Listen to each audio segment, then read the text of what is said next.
علم سے ہے تعمیر ترقی، علم سے ہی خوشحالی ہے، علم سے ہے مضبوط معیشت، علم سے ہی ہریالی ہے۔ بسم اللہ الرحمن الرحیم۔ السلام علیکم ورحمۃ اللہ وبرکاتہ۔ محترم والدین، اساتذہ کرام اور عزیز طلباء، عثمان پبلک اسکول سسٹم نے یوم آزادی کی مناسبت سے آج آپ کے لیے ایک پروگرام کا انعقاد کیا ہے۔ اس پروگرام کے مہمان خصوصی مقرر مشہور کالم نگار اور صحافی جناب شاہ نواز فاروقی صاحب ہوں گے، جو آپ سے مخاطب ہوں گے۔ آج کے اس پروگرام کا باقاعدہ آغاز ہم تلاوت کلام پاک سے کرتے ہیں۔ اعوذ باللہ من الشیطان الرجیم، بسم اللہ الرحمن الرحیم۔ الرحمن علم القرآن خلق الإنسان علمه البيان الشمس والقمر بحسبان والنجم والشجر يسجدان والسماء رفعها ووضع الميزان ألا تطغوا في الميزان والأرض وضعها للأنام فيها فاكهة والنخل ذات الأكمام والحب ذو العصف والريحان فبأي آلاء ربكما تكذبان۔ اللہ کے نام سے جو بے انتہا مہربان اور رحم فرمانے والا ہے۔ نہایت مہربان خدا نے، رب العالمین نے اس قرآن مجید کی تعلیم دی ہے۔ اسی نے انسان کو پیدا کیا اور اسے بولنا سکھایا۔ سورج و چاند ایک حساب کے پابند ہیں، اور تارے اور درخت سب اللہ رب العالمین کے آگے سجدہ ریز ہیں۔ آسمان کو اسی نے بلند کیا اور میزان قائم کر دی۔ اس کا تقاضا یہ ہے کہ تم میزان میں خلل نہ ڈالو، انصاف کے ساتھ ٹھیک ٹھیک تولو اور ترازو میں ناپ تول میں کمی نہ کرو۔ زمین کو اس نے سب مخلوقات کے لیے بنایا۔ اس میں ہر طرح کے بکثرت لذیذ پھل ہے۔ کھجور کے درخت ہیں جن کے پھل غلافوں میں لپٹے ہوئے ہیں۔ طرح طرح کے غلے ہیں جن میں بھوسا بھی ہوتا ہے اور دانہ بھی ہوتا ہے۔ یہ سب کے لیے مفید ہوتا ہے۔ بس اے جن و انس، تم اپنے رب کی کون کون سی نعمتوں کو جھٹلاؤ گے۔ صدق اللہ العلی العظیم۔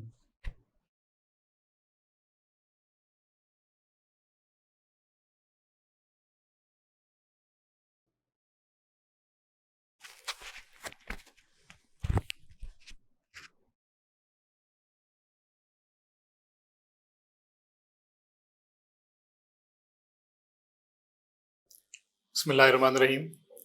ترانے کے چند اشعار پیش کروں گا۔ تلاشنا ہے اسی وطن کو اساس تھی لا الہ جس کی، حصول جس کا تھا دین کی خاطر تھی انتہا لا الہ جس کی۔ تلاشنا ہے اسی وطن کو اساس تھی لا الہ جس کی، وہ جس کی خاطر ضعیف ماؤں نے اپنے بیٹے فدا کیے تھے۔ تلاشتا ہوں جب اس وطن کو تو ایسے لگتا ہے دیس میرا وہ کھو چکا ہے، تو ایسے لگتا ہے دیس میرا وہ کھو چکا ہے۔ تلاشنا ہے اسی وطن کو اساس تھی لا الہ جس کی، چہار جانب سے یہاں اندھیرے ہیں میری جانب جو بڑھ رہے ہیں، سیاہ اندھیروں میں رقص کرتے ہوئے درندے وہ جن کی آنکھوں سے جن کے ہاتھوں سے خون انسان ٹپک رہا ہے، وہ میری جانب ہی بڑھ رہے ہیں۔ میں ان لٹیروں میں گر چکا ہوں، تلاش نہ ہے اسی وطن کو اساس تھی لا الہ جس کی۔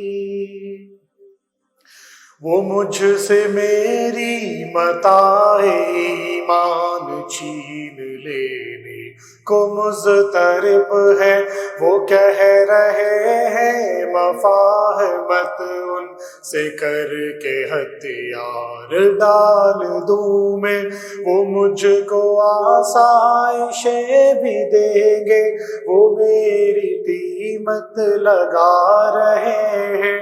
سیاہ تاریک راستوں میں وفا کے دیپک بجھا رہے ہیں، سیاہ تاریک راستوں میں وفا کی دیپک بجھا رہے ہیں۔ تلاش نہ ہے اسی وطن کو اساس تھی لا الہ جس کی۔ میں اپنی روشن نظیم تاریخ سے بغاوت کا جرم کر لوں، یہ کیسے ممکن ہے تیرگی سے معاہدہ کوئی میں بھی کر لوں۔ میں آخری سانس تک لڑوں گا، میں اپنے خون کا ہر ایک قطرہ اسی وطن پہ فدا کروں گا کہ جس کی خاطر ضعیف ماں نے اپنے بیٹے فدا کیے تھے، اپنے بیٹے فدا کیے تھے۔ تلاش نہ ہے اسی وطن کو اساس تھی لا الہ جس کی، حصول جس کا تھا دین کی خاطر تھی انتہا لا الہ جس کی۔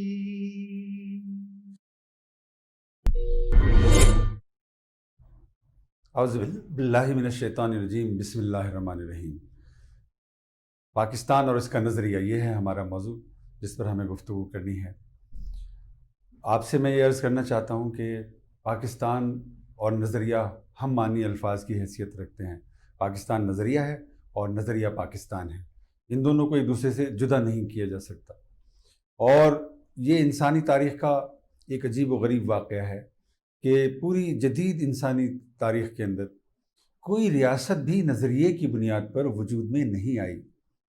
کہنے والے کہتے ہیں کہ اسرائیل ایک نظریاتی ریاست ہے اور پاکستان دوسری نظریاتی ریاست ہے، لیکن یہ بات جتنی مشہور ہے اس سے کہیں زیادہ غلط ہے۔ اس کا سبب یہ ہے کہ اسرائیل کا کوئی نظریہ ہی نہیں ہے۔ اسرائیل کا جو کانسٹیٹیوشن ہے وہ سیکولر کانسٹیٹیوشن ہے، اور اگر وہ اپنی ریاست کو یعنی اسرائیل کو یہودی ریاست بنانا چاہتے ہیں تو اس کا سبب ان کا مذہب نہیں ہے بلکہ ان کی نسل ہے۔ آپ کو معلوم ہونا چاہیے کہ یہودیت ایک نسلی مذہب کی حیثیت رکھتی ہے۔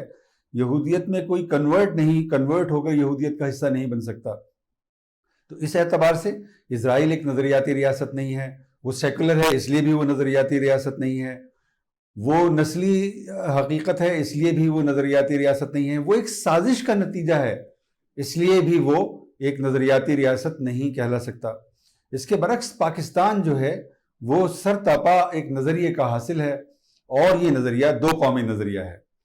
دو قومی نظریے کے بارے میں یہ بات بہت مشہور ہے، آپ نے اپنی نصابی کتابوں میں بھی پڑھا ہوگا، اساتذہ سے بھی سنا ہوگا، اخبار اور ریڈیو اور ٹیلی ویژن پر بھی اس کا تذکرہ ہوتا رہتا ہے کہ دو قومی نظریے کے بانی بر صغیر کے اندر سر سید احمد خان ہیں۔ لیکن یہ بات بھی جتنی مشہور ہے اس سے کہیں زیادہ غلط ہے۔ اس کا سبب یہ ہے کہ سر سید احمد خان نے بلا شبہ ایک خاص مرحلے پر مسلمانوں کو اپنے جداگانہ تشخص پر اصرار کرنے کے لیے مائل کیا، لیکن اگر آپ تاریخ کے تناظر میں دیکھیں، تاریخ کے اندر دور تک جھانکنے کی کوشش کریں تو آپ کو معلوم ہوگا کہ دو قومی نظریہ تو یہاں 1000 سال سے موجود ہے۔ آپ کو معلوم ہے کہ قائد اعظم محمد علی جناح نے فرمایا تھا کہ پاکستان تو اسی دن بن گیا تھا جس دن پہلا ہندو یہاں پر مسلمان ہوا، اس لیے کہ جب کوئی ہندو مسلمان ہو جاتا ہے تو اس کی ہر چیز بدل جاتی ہے، وہ ایک خدا کو ماننے لگتا ہے، وہ بہت سارے خداؤں کے بجائے ایک خدا کو ماننے لگتا ہے، وہ رسول اکرم صلی اللہ علیہ وسلم پر ایمان لے آتا ہے، وہ اس کی معاشرت بدل جاتی ہے، اس کی تہذیب بدل جاتی ہے، اس کی زبان بدل جاتی ہے، اس کا بیان بدل جاتا ہے، اس کا اس کے پورے طور طریقے تبدیل ہو جاتے ہیں، اس کا سب کچھ بدل جاتا ہے۔ تو اس اعتبار سے دیکھا جائے تو پاکستان کا جو نظریہ ہے، دو قومی نظریہ، یہ تاریخ کے ہر زمانے میں موجود رہا ہے۔ اس کی میں دو مثالیں آپ کی خدمت میں عرض کرتا ہوں۔ آپ نے حضرت مجد الف ثانی کا نام ضرور سنا ہوگا، وہ ہمارے یعنی برصغیر کی جو عظیم شخصیتیں گزری ہیں ان میں سے ایک ہیں، بلکہ علامہ اقبال نے تو ان کو سب سے بڑا مذہبی جینیس بھی قرار دیا ہے اور بالکل درست قرار دیا ہے۔ تو ان کا زمانہ جو تھا وہ جہانگیر بادشاہ کا زمانہ تھا، اور مجد الف ثانی جو تھے وہ تو صوفی تھے، آپ کو معلوم ہے وہ صوفی تھے، اور صوفی سلسلے کے وہ امام تھے، اور ان کو بعد میں امام ربانی بھی کہا گیا، ان کو مجدد الف ثانی بھی کہا گیا۔ تو انہوں نے جہانگیر کو دو باتوں پر بہت شدت کے ساتھ ٹوکا۔ انہوں نے ایک بات یہ کہی کہ تمہارے دربار میں جب کوئی آدمی آتا ہے تو تمہارے سامنے سجدہ تعظیمی بجا لاتا ہے، حالانکہ اسلام کی روح سے کوئی انسان کسی دوسرے انسان کو سجدہ کر ہی نہیں سکتا۔ چنانچہ ایک مسلمان کے لیے روا نہیں ہے کہ اس کا سر کسی انسان کے سامنے جھکے، سجدہ صرف خدا کے لیے روا ہے، انبیاء تک کے لیے، رسول اکرم صلی اللہ علیہ وسلم تک کے لیے سجدہ روا نہیں ہے، سجدہ صرف اللہ رب العالمین کے لیے ہے۔ تو مجد الف ثانی نے جہانگیر سے کہا کہ تم یہ خلاف اسلام چیز بند کرو، موقوف کرو، اس کو ختم کرو، اس لیے کہ یہ خلاف اسلام ہے اور اس سے اسلام کی توہین ہوتی ہے، اس کی تضحیق کا پہلو اس سے نکلتا ہے۔ دوسری بات انہوں نے یہ کہی کہ تمہارے آباء و اجداد نے، یعنی مثلا اکبر کے زمانے سے یہ رواج چل رہا تھا دربار کے اندر کہ ہندوؤں کو خوش کرنے کے لیے گائے کے ذبیحے پر پابندی لگائی ہوئی تھی، حالانکہ مجد الف ثانی نے کہا کہ گائے کا ذبیحہ تو حلال ہے، اور جو حلال چیز ہے اس پر کوئی ریاست، کوئی حکومت پابندی نہیں لگا سکتی۔ اسلامی ریاست میں اس بات کا تصور بھی نہیں کیا جا سکتا کہ گائے کے ذبیحے پر پابندی ہوگی، اور محض اس لیے ہوگی کہ ہندوؤں کو خوش کیا جا سکے۔ یعنی اللہ رب العالمین کو خوش کرنے کے بجائے آپ اپنی رعایا کو خوش کرنے کے پہلو پر توجہ مرکوز کرنے لگیں، یہ بات بھی خلاف اسلام ہے۔ آپ کو معلوم ہے جہانگیر حضرت مجد بادشاہ وقت تھا، اور اس نے مجد الف ثانی رحمۃ اللہ علیہ کی باتوں کو برداشت نہیں کیا، اور اس نے گرفتار کر لیا حضرت مجد الف ثانی کو، اور پھر بعض کرامتوں کے ظہور کے قصے جب اس تک پہنچے اور اس کو معلوم ہوا کہ مجد الف ثانی بلا شبہ کوئی بادشاہ نہیں ہے، لیکن ان کے لاکھوں مریدین ہیں، اور اگر انہوں نے ایک اشارہ کیا تو ریاست کے اندر بغاوت کی صورتحال پیدا کر سکتے ہیں وہ۔ چنانچہ جہانگیر ڈر گیا اور اس نے سجدہ تعظیمی بھی موقوف کیا، ختم کر دیا، اور گائے کے ذبیحے پر پابندی جو اس نے لگائی ہوئی تھی وہ بھی اٹھا لی گئی۔ تو اس اعتبار سے اگر آپ دیکھیے تو دو قومی نظریہ اس وقت بھی اپنا اظہار کر رہا تھا، اپنے تشخص کا اظہار کر رہا تھا، اپنے وجود کے اوپر اصرار کر رہا تھا، اور وہ بتا رہا تھا کہ اصل مسئلہ اسلام اور غیر اسلام کا ہے، باقی باتیں اضافی ہیں، یعنی جو اسلام ہے وہی ٹھیک ہے، اور جو اسلام نہیں ہے وہ ٹھیک نہیں ہے۔ مجد الف ثانی رحمۃ اللہ علیہ نے یہ بات کہی، اور اس اعتبار سے دو قومی نظریہ اس وقت بھی موجود تھا۔ پھر آپ نے ذکر سنا ہوگا اورنگزیب عالمگیر رحمۃ اللہ علیہ کا، اور دارا شکوہ جو اس کا بھائی تھا اس کا ذکر سنا ہوگا۔ ان کے درمیان ایک کشمکش برپا تھی، دارا شکوہ اور اورنگزیب کے درمیان، اور اکثر لوگ جو لا علم ہیں یا جو اورنگزیب عالمگیر سے اس کے مذہبی پس منظر کی وجہ سے نفرت کرتے ہیں، وہ یہ بات کہتے ہیں کہ یہ دراصل دو شہزادوں کی کشمکش تھی، حالانکہ یہ دو شہزادوں کی کشمکش نہیں تھی، اور اس کا اقتدار سے کوئی بھی تعلق نہیں تھا۔ اصل بات یہ تھی کہ دارا شکوہ ہندوازم سے بہت زیادہ متاثر ہو گیا تھا، اور وہ کہتا تھا کہ ہندوؤں کی جو مقدس کتابیں ہیں وہ قرآن مجید سے بہتر ہیں۔ اس کے زمانے میں ہندوؤں کی یہ جرت ہو گئی تھی کہ وہ مسجدوں کو شہید کرتے تھے اور ریاست خاموش رہتی تھی۔ تو اورنگزیب عالمگیر کو اس بات کا خدشہ محسوس ہوا کہ اگر دارا شکوہ بادشاہ بن گیا تو وہ بر صغیر میں اسلام کی اور مسلمانوں کی اور مسلم تہذیب کی اور مسلم تاریخ کی اینٹ سے اینٹ بجا دے گا۔ چنانچہ اورنگزیب عالمگیر نے دارا شکوہ کو چیلنج کیا، اور بالآخر اقتدار حاصل کرنے میں اورنگزیب عالمگیر کامیاب رہے۔ تو اگر آپ دارا شکوہ اور اورنگزیب عالمگیر کی کشمکش کو دیکھیں تو اورنگزیب اسلام پر اصرار کر رہا تھا اور دارا شکوہ ہندوازم پر اصرار کر رہا تھا. تو یہ کشمکش جو تھی یہ دو قومی نظریہ ایک قومی نظریے کی کشمکش تھی, اور یہ کشمکش اورنگزیب عالمگیر کے زمانے میں بھی موجود تھی. لیکن اس نظریے نے بالآخر 20ویں صدی کے اندر بھی اپنا اظہار کیا. اور عجیب بات یہ ہے کہ دیکھیے جس زمانے میں قیام پاکستان کا مطالبہ کیا گیا, یعنی 1940 کی ہم تاریخ متعین طور پر لے لیتے ہیں. 1940 میں قوموں کی تعریف 3 چیزوں کی بنیاد پر متعین ہوتی تھی. ایک کسی قوم کا جغرافیہ, جو نمبر 2 اس قوم کی زبان, اور تیسرا اس قوم کی نسل. زبان اور جغرافیہ قومیت کی تعریف متعین کرنے والے 3 بنیادی ایلیمنٹس تھے, 3 بنیادی عناصر تھے, اور ان تینوں سے مل کر ایک قوم وجود میں آتی تھی.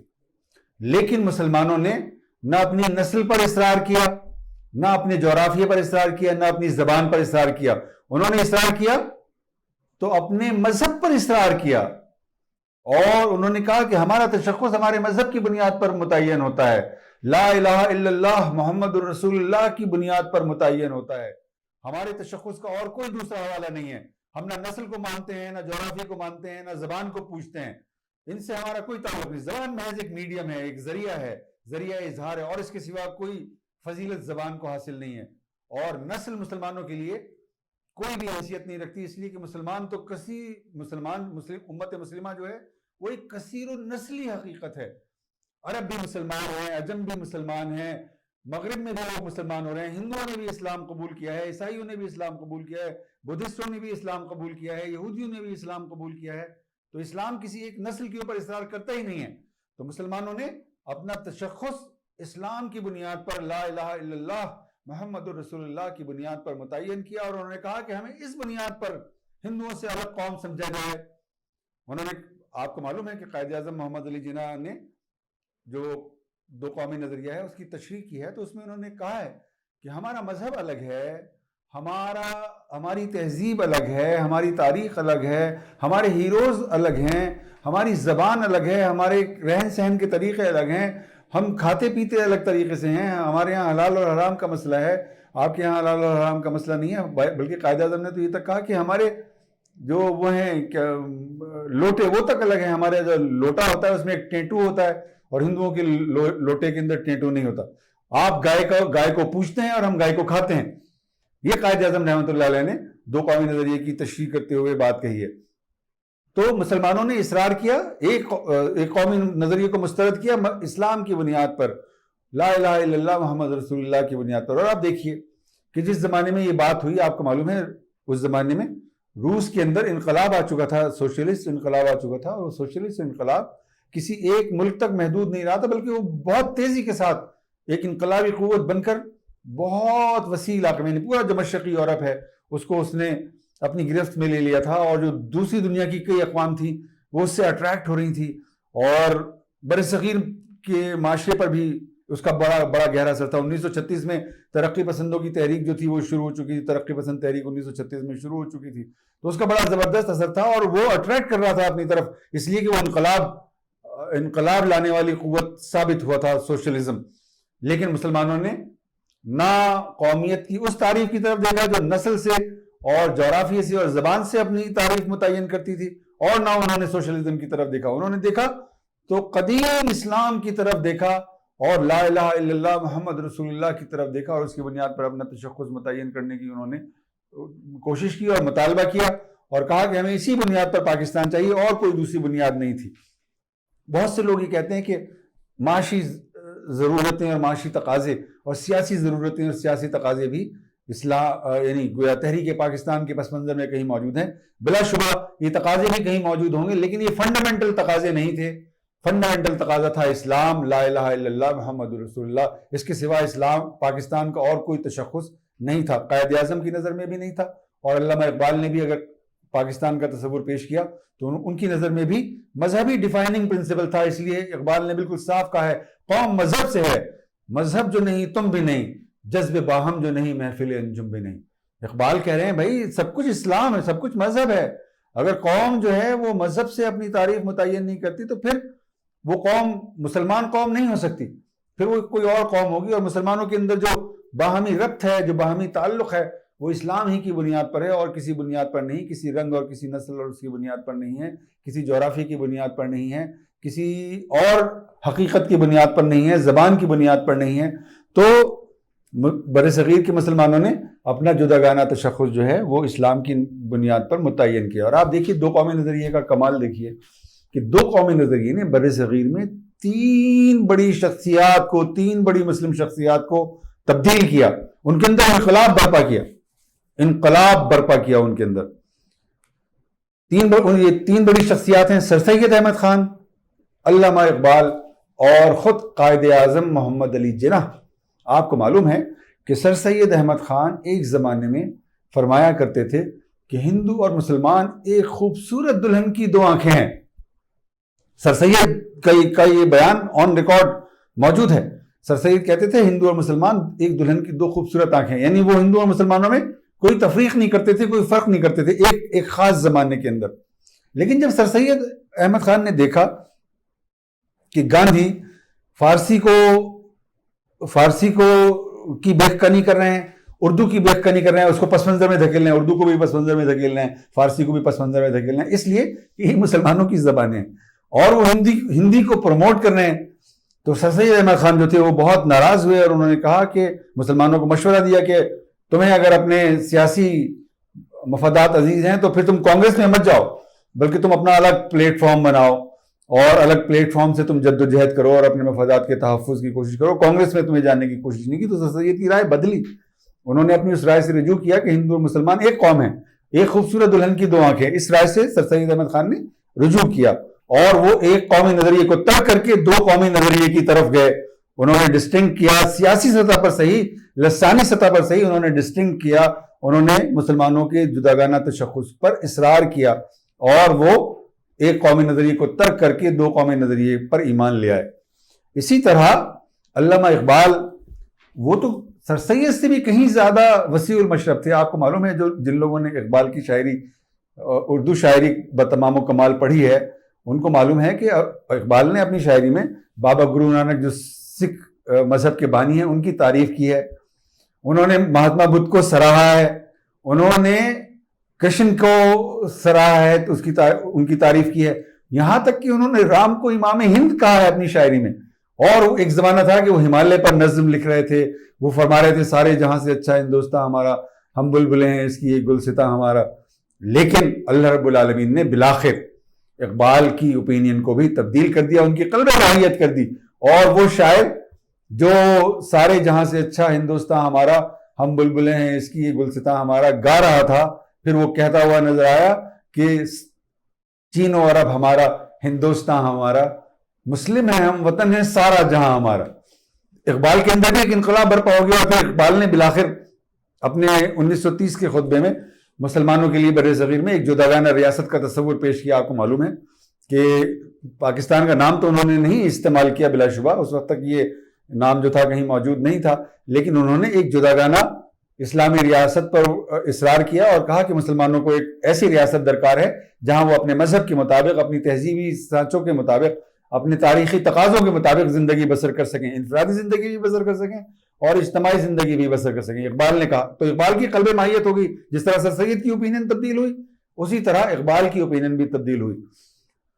محمد علی جناح یعنی قائد اعظم تو تھے ہی کانگریس کے لیڈر، وہ تو کانگریس میں تھے۔ آپ کو معلوم ہوگا کہ جب گاندھی بیرسٹری کر کے جنوبی افریقہ سے لوٹے ہیں تو بمبئی میں جو ان کے اعزاز میں استقبالیہ دیا گیا، قائد اعظم اس کو پریزائڈ کر رہے تھے، اس کی صدارت کر رہے تھے، اس کی صدارت فرما رہے تھے، یعنی قائد اعظم اتنے امپورٹنٹ لیڈر تھے کانگریس کے کہ وہ اس استقبالیہ کی صدارت فرما رہے تھے، اور ان کو سروجنی نائیڈو ہندو مسلم اتحاد کا سب سے بڑا سفیر کہتی تھی، اور قائد اعظم سفیر تھے، یعنی یہ غلط نہیں کہتی تھی، وہ قائد اعظم واقعی ایک قومی نظریے کے قائل تھے، وہ کانگریس کے لیڈر تھے، اور محمد علی جناح کہلاتے تھے، اور وہ ایک وکیل تھے، اور پیشے کے اعتبار سے وہ ایک وکیل تھے۔ لیکن جس طرح دو قومی نظریے نے سر سید کی قلب ماہیت کی، اقبال کی قلب ماہیت کی، بالآخر اسی طرح دو قومی نظریے نے، جو اسلام کے سوا کچھ بھی نہیں ہے، دو قومی نظریہ اسلام کے سوا کچھ بھی نہیں ہے، تو اسی طرح دو قومی نظریے نے محمد علی جناح کی بھی قلب ماہیت کر دی، اور وہ آدمی کہ جو صرف افراد کی وکالت کرتا تھا، ایک قوم کی وکالت کرتا ہوا پایا گیا، اور دو قومی نظریے کی طاقت نے جس طرح اقبال کو، آپ کو معلوم ہے نا علامہ اقبال کے بارے میں کہ علامہ اقبال داغ کے شاگرد تھے، استاد داغ کے شاگرد تھے، داغ دہلوی کے شاگرد تھے وہ، اور ان کی جو شاعری تھی اس کی بڑی تعریف کرتے تھے. اور آپ کو معلوم ہونا چاہیے کہ اگر اقبال داغ کے شاگرد رہتے اور انہی کے رنگ میں شعر کہتے رہتے، وہ داغ کی طرح کے شاعر بن جاتے، یا داغ سے کچھ ذرا اچھے شاعر بن جاتے. لیکن اللہ تعالیٰ نے، جیسا کہ میں نے ابھی آپ سے عرض کیا، اقبال کی قلب ماہیت کر دی، اور دو قومی نظریے کے شعور نے، اسلام کے شعور نے اقبال کو ایک عام شاعر کے مرتبے سے اٹھا کر شاعر اعظم کے مرتبے پر فائز کر دیا. اسی طرح دو قومی نظریے نے، اسلام کی قوت نے، اسلام کی معجزاتی قوت نے محمد علی جناح کو دیکھتے ہی دیکھتے قائد اعظم بنا دیا. محمد علی جناح کو قائد اعظم بنا دیا، اور وہ آدمی جو ابھی افراد کی وکالت کیا کرتا تھا عدالتوں کے اندر، وہ ایک قوم کے مستقبل کی وکالت کرتا ہوا اور اس کی تقدیر کی وکالت کرتا ہوا پایا گیا. اور آج پوری دنیا ان کو قائد اعظم محمد علی جناح کے نام سے یاد کرتی ہے. اور وہ بر صغیر میں مسلمانوں کے بڑے محسن پیدا ہوئے ہیں، ان میں سے ایک ہیں، بہت بڑے محسن جو بر صغیر کی ملت اسلامی نے پیدا کیے ہیں، قائد اعظم اس میں سے ایک ہے. تو دو قومی نظریے نے قائد اعظم کی بھی قلب ماہیت کر دی، اور پھر اس کی بنیاد پر قائد اعظم محمد علی جناح نے ایک بہت طویل جد و جہد کی. اور میں آپ سے عرض کرتا ہوں کہ قائد اعظم محمد علی جناح کی جو جد و جہد ہے وہ اس اعتبار سے بھی معجزاتی ہے کہ ان کے سوانح نگار اسٹینلے وولپورٹ نے کہیں لکھا ہے کہ تاریخ میں بہت کم لوگ ایسے ہیں جنہوں نے جغرافیہ تبدیل کیا ہو. اس سے بھی کم وہ لوگ ہیں کہ جنہوں نے تاریخ کے دھارے کا رخ موڑا ہو. اور ایسا تو شاید ہی کوئی ہوا ہو تاریخ کے اندر جس نے قومی ریاست کو وجود بخشا ہو. لیکن قائد اعظم محمد علی جناح نے یہ تینوں کام بیک وقت کیے. انہوں نے جغرافیہ بھی بدلا، بر صغیر کا جغرافیہ بدلا، اور انہوں نے تاریخ کے دھارے کا رخ بھی بدلا، اور انہوں نے قومی ریاست، جو اس وقت آپ کو معلوم ہے جب پاکستان بنا ہے تو پاکستان دنیا کی سب سے بڑی اسلامی ریاست تھا، تو اس دو قومی نظریے نے، اسلام کی قوت نے قائد اعظم سے اتنا بڑا کام لیا کہ انہوں نے جغرافیہ بھی بدل ڈالا، تاریخ کے دھارے کی سمت بھی بدل ڈالی، اور ایک اسلامی ریاست، سب سے بڑی اسلامی ریاست بھی قائم کر کے انہوں نے دکھا دی. اور آپ اندازہ کریں کہ جس وقت دو قومی نظریے کی بنیاد پر پاکستان کا مطالبہ کیا گیا ہے، اس وقت بر صغیر کے مسلمان مایوس تھے، اپنے حال سے بھی مایوس تھے، اپنے مستقبل سے بھی مایوس تھے. دو قومی نظریے نے، اسلام کی قوت نے ان کے اندر امید پیدا کی، ان کے اندر توقعات کو جنم دیا، اور ان کو اپنے مستقبل پر اعتبار کرنا سکھایا. اور آپ کو معلوم ہونا چاہیے کہ بر صغیر کے مسلمان ایک بھیڑ تھے، قوم نہیں تھے، بھیڑ تھے. بھیڑ ان معنوں میں تھے کہ وہ بٹے ہوئے تھے، لسانی بنیادوں پر بٹے ہوئے تھے، وہ فرقوں کی بنیاد پر بٹے ہوئے تھے، وہ مسلکوں کی بنیاد پر بٹے ہوئے تھے، وہ زبان کی بنیاد پر بٹے ہوئے تھے. وہ کون سی ایسی بنیاد ہے جس پر وہ بٹے ہوئے نہیں تھے؟ بھیڑ تھے وہ بالکل ایک. آپ سمجھتے ہیں بھیڑ کس کو کہتے ہیں؟ جس میں کوئی ربط نہیں ہوتا، جس میں کوئی ربط و ضبط نہیں ہوتا، جس میں کوئی نظم و ضبط نہیں ہوتا، جس کے اندر کوئی ڈسپلن نہیں ہوتا. بھیڑ تھی وہ بالکل. لیکن قائد اعظم محمد علی جناح اور دو قومی نظریے کی قوت نے بھیڑ کو دیکھتے ہی دیکھتے ایک قوم کے اندر ڈال دیا، 10 کروڑ افراد پر مشتمل ایک قوم میں ڈال دیا. اور ان 10 کروڑ افراد کا دل پاکستان کے لیے دھڑکنے لگا. اور نظریے کی قوت کا اندازہ آپ اس بات سے کیجئے، یعنی کتنی عجیب و غریب بات ہے. پورے انسانی تاریخ میں اس کی کوئی دوسری مثال نہ موجود تھی، نہ موجود ہے، اور شاید نہ موجود ہوگی. کوئی اس کی مثال نہیں، دوسری مثال نہیں ہے. پاکستان بن رہا تھا، کہاں بن رہا تھا؟ پاکستان بن رہا تھا بنگال میں، پاکستان بن رہا تھا پنجاب میں، پاکستان بن رہا تھا سندھ کے اندر، پاکستان بن رہا تھا KPK کے اندر، پاکستان بن رہا تھا بلوچستان کے اندر. تو اصولی اعتبار سے پاکستان کی جدوجہد کو انہی علاقوں میں تک محدود ہونا چاہیے تھا. لیکن نظریے کی قوت ایسی تھی غیر معمولی، اسلام کی قوت ایسی تھی غیر معمولی کہ اس نے پاکستان کی جدوجہد کو پورے بر صغیر میں پھیلا دیا. UP کے لوگ، دلی کے لوگ، CP کے لوگ، بمبئی کے لوگ، کلکتے کے لوگ، جن کو معلوم تھا کہ وہ کبھی بھی پاکستان کا حصہ نہیں بنیں گے، انہوں نے پاکستان کے قیام کے لیے تن من دھن سے کام کیا، اپنا سب کچھ لٹا دیا انہوں نے. اور ہندوستان کے مسلمان تو آج بھی اسی بات کی سزا بھگت رہے ہیں کہ انہوں نے ان کے آباء و اجداد نے قیام پاکستان کی جدوجہد میں حصہ لیا، تحریک پاکستان میں حصہ لیا. کتنی عجیب و غریب بات ہے. یعنی ان کو معلوم تھا، جن لوگوں کو معلوم تھا کہ وہ کبھی بھی پاکستان کا حصہ نہیں ہوں گے، انہوں نے بھی پاکستان کی جدوجہد میں بہت بڑا حصہ لیا. اور قائد اعظم محمد علی جناح نے اپنے کئی بیانات کے اندر یہ بات کہی ہے کہ قیام پاکستان کی جدوجہد میں ہندوستان کے مسلمانوں کا کردار کلیدی ہے، بنیادی ہے، اساسی ہے. اور انہوں نے وہ لوگ ہیں کہ جنہوں نے ہمیں بیکن آف لائٹ کی اصطلاح استعمال کی ہے، ان کو کہا چراغ راہ ہے. جس طرح چراغ راہ ہوتے ہیں، ہمارے لیے چراغ راہ کا کردار انہوں نے ادا کیا ہے، اور ہمیں ان کا ہمیشہ احسان مند رہنا چاہیے. اور اسی لیے قائد اعظم محمد علی جناح نے اپنے ایک بیان میں یہ بات کہی ہے کہ جب پاکستان بن گیا تو قائد اعظم محمد علی جناح نے کہا کہ اگر ہندوستان نے ہندوستان کے مسلمانوں کا خیال نہ رکھا، ان کے ساتھ ظلم کیا، ان کے ساتھ زیادتی کی، کوئی ان کے ساتھ انصاف سے کام نہ لیا، تو پاکستان ہندوستان میں ملیٹریلی مداخلت کرے گا. ملٹری کی اصطلاح انہوں نے استعمال نہیں کی، لیکن مداخلت جو ہے وہ بیانات کے ذریعے تو نہیں ہوتی کہ آپ نے ایک بیان دے دیا اور آپ نے ہندوستان کے اندر مداخلت. انہوں نے کہا ہم مداخلت کریں گے، ہم فوجی مداخلت کریں گے ہندوستان میں اگر اس نے مسلمانوں کو پراپرلی ٹریٹ نہ کیا. یہ قائد اعظم نے کہا. یہ معجزے کی، یہ نظریے کی قوت تھی، یہ پاکستان کے نظریے کی قوت تھی جس نے قائد اعظم سے یہ کہلوایا. نظریے کی قوت تھی جس نے بر صغیر کے اقلیتی مسلم صوبوں کے مسلمانوں کو تحریک پاکستان کے اندر شمولیت پر اکسایا، اس میں حصہ لینے پر مائل کیا، اور انہوں نے وہ تاریخ ساز کردار ادا کیا جس کے بغیر پاکستان وجود میں آ نہیں سکتا تھا. تو یہ نظریے کی قوت تھی. نظریے کی قوت کا معجزہ ہے. اس طرح اس اعتبار سے پاکستان نظریے کی قوت کا معجزہ ہے. آپ اندازہ کر سکتے ہیں کہ نظریہ کیا کر سکتا ہے. یعنی میں ابھی جو گفتگو میں آپ کے سامنے عرض کر چکا ہوں، یہ نظریے کے معجزات سے متعلق گفتگو ہے کہ نظریہ ایک فرد کی زندگی میں، ایک اجتماع کی زندگی میں، ایک قوم کی زندگی میں کیا کردار ادا کر سکتا ہے جب کوئی قوم اپنے نظریے کے اوپر قائم ہو جاتی ہے. اور اقبال نے کہا ہے کہ اقبال نے یہ بات بہت زور دے کر کہی ہے کہ آپ اپنے آپ کو کسی بڑے نسب العین سے وابستہ کریں. کسی بڑے نسب العین سے وابستہ کیے بغیر ہم انسان ہونا کوالیفائی نہیں کرتے، ہم مسلمان ہونا تو بالکل بھی کوالیفائی نہیں کرتے. اگر ہمارا نسب العین بڑا نہیں ہے، اگر ہمارے مقاصد حیات بلند نہیں ہیں، تو پھر ہم مسلمان ہونا کوالیفائی نہیں کرتے. اور اسی لیے بر صغیر کے مسلمانوں نے قیام پاکستان کے لیے جدوجہد کی. ان کے سامنے ایک بہت بڑا نسب العین تھا. وہ چاہتے تھے کہ ایک بڑی اسلامی ریاست وجود میں آئے. اور یہ قائد اعظم نے اپنے ایک بیان میں یہ بات کہی ہے کہ ہم چاہتے ہیں کہ پاکستان اسلام کا قلعہ بنے اور اسلام کی تجربہ گاہ بنے اور پریمیئر اسلامی اسٹیٹ بن کر ابھرے، اور ہم دنیا کو بتائیں کہ اسلام صرف 1400 سال پہلے کے لیے نہیں تھا، صرف رسول اکرم صلی اللہ علیہ وسلم کے زمانے کے لیے نہیں تھا، صحابہ کے زمانے کے لیے نہیں تھا، بلکہ یہ ہمارے زمانے کے لیے بھی ہے اور آنے والے تمام زمانوں کے لیے. یہ ایک لازمانہ مذہب ہے. یہ کوئی ایسا مذہب تھوڑی ہے کہ جس کا کوئی ایک زمانہ تھا، وہ زمانہ ختم ہو گیا اور اب یہ مذہب کوئی اب رول پلے نہیں کر سکتا. نہیں، یہ لازمانی ہے، یہ لامکانی ہے. یعنی جو ہمارا نظریہ ہے یہ لازمانی بھی ہے اور لامکانی بھی ہے. مطلب یعنی اس کا کوئی ایک جغرافیہ، کسی ایک جغرافی سے تعلق نہیں ہے. یہ کل انسانیت کے لیے، پوری دنیا کے لیے ہے جغرافیائی اعتبار سے. اور اس کا کوئی ایک مخصوص زمانہ نہیں ہے. اس کا ہر زمانہ اسلام کا زمانہ ہے.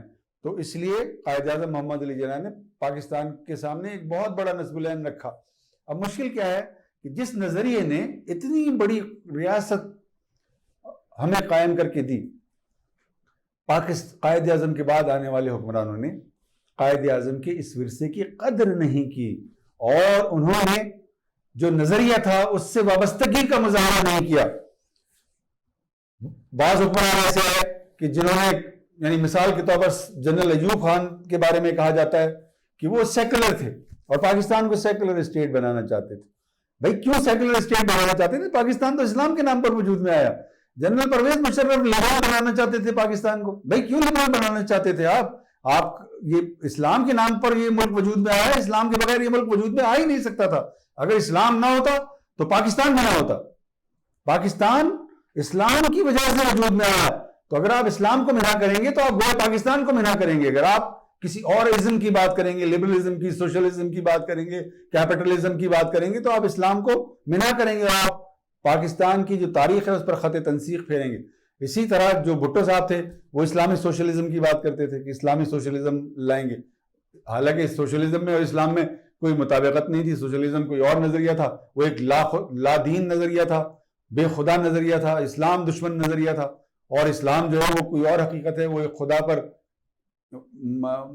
مرتکز نظریہ ہے، رسول اور قرآن کی بنیاد پر وجود میں آنے والی حقیقت ہے۔ تو ہمارے قائد اعظم کے بعد آنے والے حکمرانوں نے جو پاکستان کی تاریخ تھی، جو پاکستان کی تہذیب تھی، جو قائد اعظم کا ویژن تھا، جو قائد اعظم کا ورثہ تھا، اس سے انہوں نے غداری کی، اس سے انہوں نے انحراف کیا، اور انہوں نے وہ کام کیے کہ جو ہماری تاریخ میں ہمیشہ برے الفاظ سے یاد کیے جائیں گے۔ اس کا سبب کیا تھا؟ اس کا سبب یہ ہے کہ جو پاکستان کا حکمران طبقہ ہے یہ اپنے مذہب میں گراؤنڈڈ نہیں ہے، یہ اپنے مذہب میں روٹڈ نہیں ہے، یہ اپنی تہذیب میں روٹڈ نہیں ہے، یہ اپنی تاریخ میں روٹڈ نہیں ہے۔ یعنی اس کا نہ اپنے مذہب سے کوئی تعلق ہے، نہ اپنی تہذیب سے کوئی تعلق ہے، نہ اپنی تاریخ سے کوئی تعلق ہے۔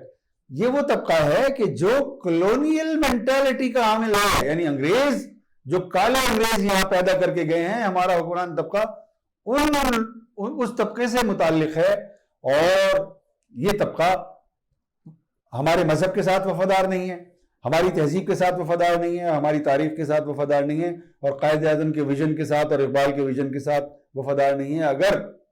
اگر پاکستان اقبال اور قائد اعظم کے آئیڈیلز کے مطابق تعمیر ہوا ہوتا تو پھر یہ بات طے ہے کہ یہ جو پاکستان ہے یہ کبھی بھی دو لخت نہ ہوا ہوتا۔ آپ کو معلوم ہے کہ جس پاکستان میں آپ رہتے ہیں یہ قائد اعظم کا اوریجنل پاکستان نہیں ہے۔ قائد اعظم کا اوریجنل پاکستان تھا مغربی پاکستان اور مشرقی پاکستان پر مشتمل، ٹھیک ہے؟ مشرقی پاکستان کی آبادی 56% تھی، اور پاکستان کے حکمران طبقے نے اس 56% آبادی کے ساتھ وہ ظلم کیا، وہ ناانصافی کی کہ انہوں نے بغاوت کر دی۔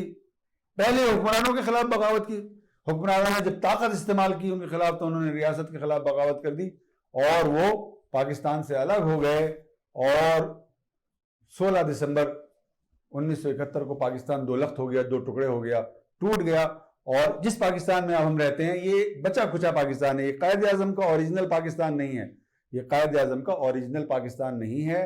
اور اس اوریجنل پاکستان، اس بچے کھچے پاکستان میں کوئی بھی چیز ایسی نہیں ہے جو قائد اعظم کے ویژن کے مطابق ہو، ان کے اصولوں کے مطابق ہو، ان کے ضابطوں کے مطابق۔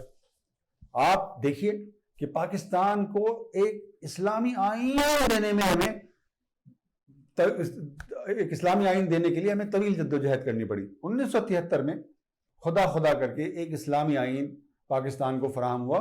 1947 سے لے کر 1973 تک پاکستان کو کبھی بھی اسلامی آئین فراہم نہیں ہو سکا، اور یہ بھی علماء کی کوششوں کا، مذہبی طبقات کی جدوجہد کا نتیجہ ہے۔ اگر علماء اور مذہبی طبقات جدوجہد نہ کرتے تو 1973 میں بھی پاکستان کو اسلامی آئین فراہم نہیں ہو سکتا تھا۔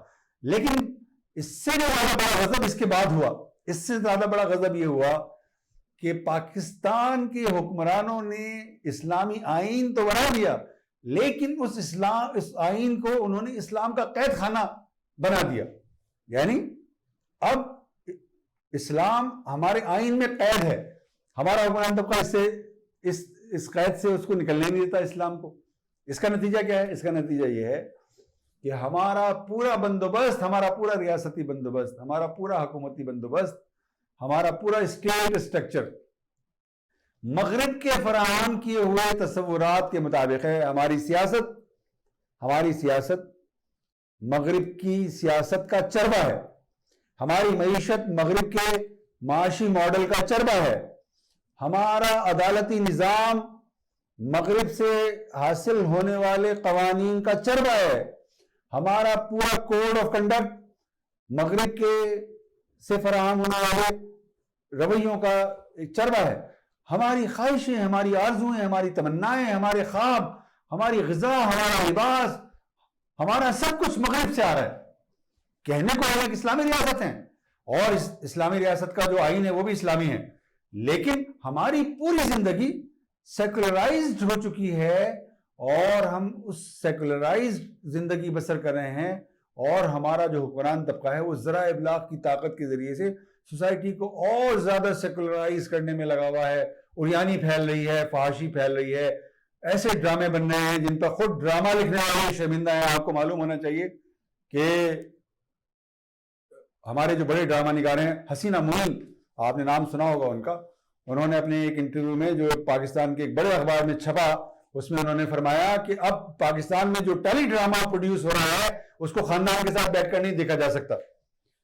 امجد اسلام امجد کا نام آپ نے سنا ہوگا۔ امجد اسلام امجد نے کہا کہ اب تو یہ صورتحال ہے کہ وہ ڈرامہ ہمارے ٹیلی ویژن کی اسکرین پر پیش کیا جا رہا ہے جو خاندان کے شوہر اور بیوی بھی بیٹھ کر ایک ساتھ نہیں دیکھ سکتے، اور ہمارے کانوں کے اندر وہ موسیقی اونڈی لی جا رہی ہے جس کا موسیقی کی ہماری جو مقامی روایت ہے اس سے کوئی تعلق نہیں ہے، وہ بھی مغربی ہے، مکمل طور پر مغربی ہے۔ ہماری فلمیں ہندوستانی فلموں کا چربہ ہیں، چربہ تیار کر رہے ہیں ہم لوگ، اس میں وہ تمام ایلیمنٹس ہوتے ہیں اس فلم کے اندر جو ہندوستان کی فلموں میں ہوتے ہیں، وہ سارے 12 مسالے جن کا کہ ہمارے مذہب سے کوئی تعلق نہیں، ہماری تہذیب سے، ہماری تاریخ سے، ہماری اقدار سے، ہمارے رویوں سے، ہمارے مزاج سے کوئی تعلق نہیں، وہ پیش کیے جا رہے ہیں۔ تو یہ ہمارے پورے سوسائٹی، ہماری پوری سوسائٹی کو یہ اس کے ذریعے سے سبورٹ کیا جا رہا ہے، اور قائد اعظم کے آئیڈیلز کا مذاق اڑایا جا رہا ہے، اور قائد اعظم کی جد و جہد کے اوپر خط تنسیق پھیرا جا رہا ہے، اور اس سے یہ ثابت ہو رہا ہے کہ جو ہمارا حکمران طبقہ ہے وہ ہمارے مذہب کے ساتھ، ہماری تہذیب کے ساتھ، ہماری تاریخ اور اس کے تقاضوں کے ساتھ ہم آہنگ نہیں ہے، اور وہ قوم کی ایسپریشنز کو بھی نہیں سمجھتا، اس کی آرزوؤں اور تمناؤں کو بھی نہیں سمجھتا۔ آپ کو معلوم ہے پاکستان کے جو لوگ ہیں ان کی عظیم اکثریت جب بھی کبھی کوئی سروے ہوتا ہے ان سے پوچھا جاتا ہے آپ کیا چاہتے ہیں، وہ کہتے ہیں ہم اسلام چاہتے ہیں۔ یعنی پاکستان کے 85% 90% لوگ جو ہیں وہ اسلام چاہتے ہیں، اپنی انفرادی زندگی میں بھی اسلام چاہتے ہیں، اجتماعی زندگی میں بھی اسلام چاہتے ہیں، ریاستی زندگی میں بھی اسلام چاہتے ہیں۔ تو مگر ہمارا حکمران طبقہ خاص طور پر ریاستی معاملات کے اندر وہ اسلام کو دخیل نہیں ہونے دیتا، اور وہ پورا کا پورا جو نظام حیات ہے وہ مغربی اصولوں اور ضابطوں کے مطابق چلائے چلا جا رہا ہے۔ ہماری تعلیم تک سیکولرائز ہے، ہم اسلامیات کو اپنے نصاب کا حصہ بنا کر سمجھتے ہیں کہ ہم اپنے بچوں کو اچھا مسلمان بنا سکتے ہیں۔ کتنی عجیب و غریب بات ہے کہ ہم 8 مضامین جو پڑھا رہے ہیں وہ تو پورے کے پورے سیکولرائزڈ فریم ورک کے اندر موجود ہیں، اور ایک صرف اسلامیات کے ذریعے سے ہم سمجھتے ہیں کہ ایک مضمون پڑھا کر ہم اپنے بچوں کو جو ہے وہ مسلمان بنا لیں گے۔ یہ کبھی ممکن نہیں ہو سکتا، اس لیے کہ جو باقی مضامین آپ پڑھا رہے ہیں ان کا تصور انسان، ان کا تصور زندگی، ان کا تصور اقدار بہت مختلف ہے اس تصور زندگی، اس تصور انسان اور اس تصور اقدار سے جو اسلامیات کے ذریعے سے ہم اپنے بچوں کو پڑھاتے ہیں۔ تو ہمارے تمام مضامین کو اسلامائز ہونا چاہیے، ہمارے تمام علوم اور تمام فنون کو اسلامائز ہونا چاہیے، اور ہمارے پورے تعلیمی نظام کو اسلامائز ہونا چاہیے، تاکہ ہم وہ نسل پیدا کر سکیں جو ہمارے ماضی سے مربوط ہو، جو قائد اعظم اور اقبال کے ویژن کو سمجھنے والی ہو، اس پر عمل کرنے والی ہو۔ جب ہم یہ کریں گے تب ہم قائد اعظم اور اقبال سے اپنی وفاداری کا ثبوت دیں گے، تب ہم یہ کہہ سکیں گے کہ پاکستان جن مقاصد کے لیے بنا تھا اب ہم انہی مقاصد کو حاصل کرنے کے لیے جد و جہد کر رہے ہیں۔ جب تک ہم یہ نہیں کریں گے اس وقت تک ہم پاکستان کے ساتھ اپنی وابستگی کا کوئی بہت اچھا ثبوت فراہم کرنے سے قاصر رہیں گے۔ وآخر دعوانا الحمدللہ رب العالمین۔ علم سے ہے تعمیر ترقی، علم سے ہی خوشحالی ہے، علم سے ہے مضبوط معیشت، علم سے ہی ہریالی ہے۔